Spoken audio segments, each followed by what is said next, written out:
നമസ്കാരം, ഡോക്ടർ ആൽഫീനയാണ്. ഇന്ന് ലോക തൈറോയ്ഡ് ദിനമാണ്. ഇന്ന് നമുക്ക് തൈറോയ്ഡ് രോഗിയുടെ ഒരു എക്സ്പീരിയൻസ് കേട്ടാലോ? ഈ തൈറോയ്ഡ് രോഗിക്ക് ഒരു പ്രത്യേകതയുണ്ട്.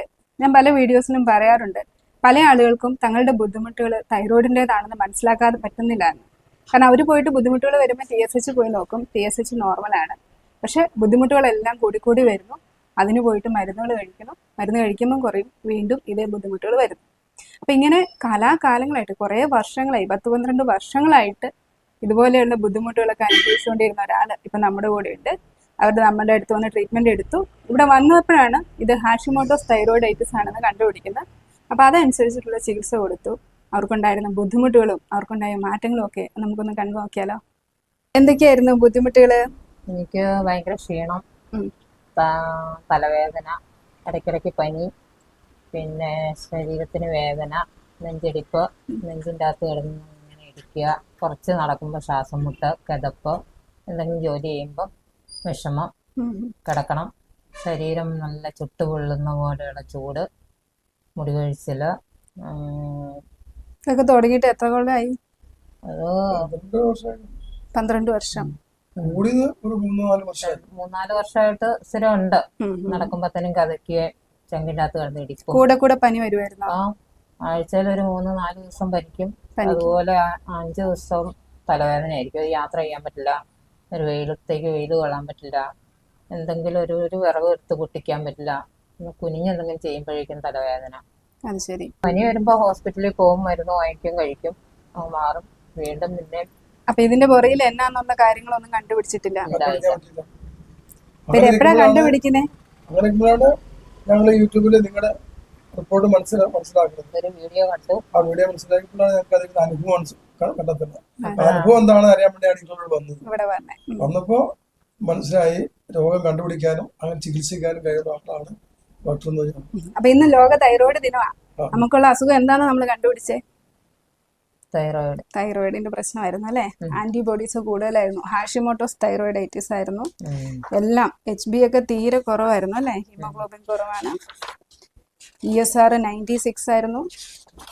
CRP 8.46 കൂടുതലായിരുന്നു. അതുപോലെ ആന്റിബോഡീസ്, തൈറോയിഡിനെതിരെയുള്ള ആന്റിബോഡീസും ഹൈ ആയിരുന്നു അല്ലെ?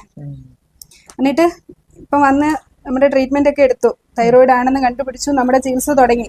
എന്നിട്ട് എങ്ങനെയുണ്ട് മാറ്റങ്ങള്? നല്ല മാറ്റം. ഇപ്പം ക്ഷീണങ്ങൾ മാറി, തലവേദന മാറി, ബുദ്ധിമുട്ടുകൾ, വേദനകൾ മാറി, നെഞ്ചിടിപ്പ്, ശ്വാസം മുട്ടല്, കിതപ്പ് എല്ലാം മാറി. ഇപ്പൊ പനിക്കുന്നുണ്ടോ? പനിയില്ല, പനിയൊന്നും വന്നില്ല.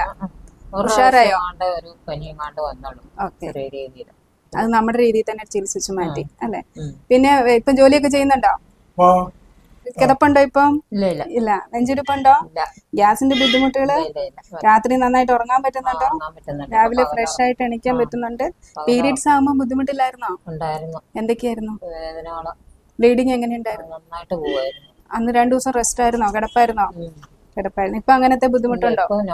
നോർമലായി. ആ മാനസികമായ പിരിമുറുക്കങ്ങളൊക്കെ മാറിയോ? മൂഡ് സ്വിങ്സ് ഒക്കെ ഇല്ലായിരുന്നോ? മരുന്നിന്റെ എഫക്ട് കൊണ്ട് ശരീരത്തിന് ആരോഗ്യമായി. ക്ഷീണവും ദേഷ്യവും സങ്കടം എല്ലാം മാറി. Very good. അപ്പൊ ഇങ്ങനെയാണ് തൈറോയ്ഡ് രോഗിക്ക് ഉണ്ടാകേണ്ട മാറ്റങ്ങൾ അല്ലെ? അല്ലാണ്ട് വെറുതെ TSH നോർമൽ ആക്കി ഇരിക്കുന്നതുകൊണ്ട് കാര്യമൊന്നുമില്ല. അപ്പൊ ഇവർ ഈ പറഞ്ഞ പോലെയുള്ള ബുദ്ധിമുട്ടുകൾ നിങ്ങൾക്കും ഉണ്ടെങ്കിൽ നിങ്ങളും പോയിട്ട് നിങ്ങളുടെ തൈറോയ്ഡ് ആദ്യം ചെക്ക് ചെയ്യാം. എന്താ ചെക്ക് ചെയ്യണ്ടേ? T3 T4 TSH ആണോ? അല്ല, ആദ്യം പോയിട്ട് തൈറോയ്ഡ് ഒന്നുകിൽ സ്കാൻ ചെയ്ത് നോക്കുക, അല്ലെങ്കിൽ തൈറോയിഡിനെതിരെയുള്ള ആന്റിബോഡീസ് ചെക്ക് ചെയ്യുക. TPO, anti thyroglobulin. ഇത് രണ്ടും ചെക്ക് ചെയ്താലേ നിങ്ങൾക്കുള്ള ബുദ്ധിമുട്ടുകൾ തൈറോയിഡിൻ്റെതാണോ എന്ന് നമുക്ക് മനസ്സിലാക്കാനായിട്ട് പറ്റുകയുള്ളൂ.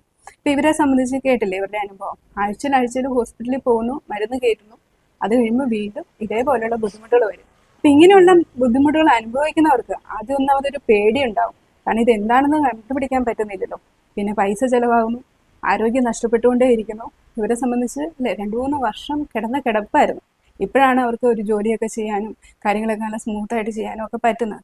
അപ്പോൾ ആ ഒരു പേടിയും ബുദ്ധിമുട്ടുകളും സാമ്പത്തിക ചെലവും ആരോഗ്യ നഷ്ടവും ഒക്കെ നമുക്ക് ഇത് തൈറോയിഡിൻ്റെതാണെന്ന് കണ്ടുപിടിച്ച് അതിന് യഥാർത്ഥ ചികിത്സ കൊടുക്കുകയാണെങ്കിൽ നമുക്ക് മാറ്റിയെടുക്കാനായിട്ട് പറ്റും.